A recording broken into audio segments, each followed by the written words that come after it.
All right, guys. I'll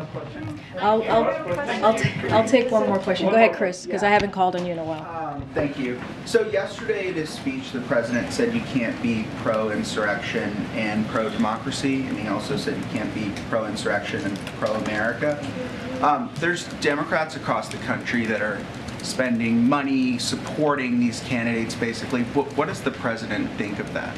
Can you say that there are There's Democrats across the country who are supporting some of these candidates in primaries. like Democrats, like Americans, like everyday Americans, or elected officials?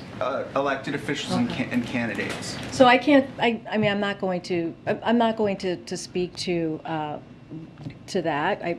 Especially as we're looking at an election or anything that's related to potential midterms. It's not something that I can speak that from here.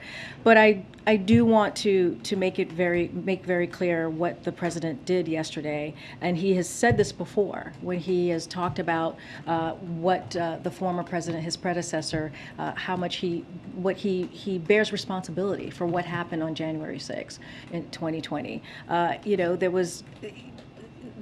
His predecessor, Donald Trump, had an opportunity to be on the side of democracy, but instead, he was on the side of the mob.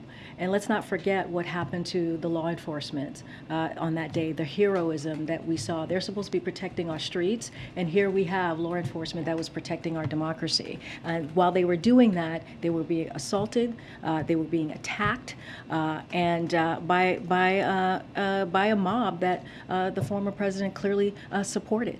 And so what the president wanted to do yesterday, he took the opportunity while he was in front of law enforcement, clearly via video. He was supposed to be in person yesterday in Orlando, and he took that opportunity to thank them for their heroism and also to compare their bravery to the lack of courage that we saw from the former president. I'll see you guys tomorrow.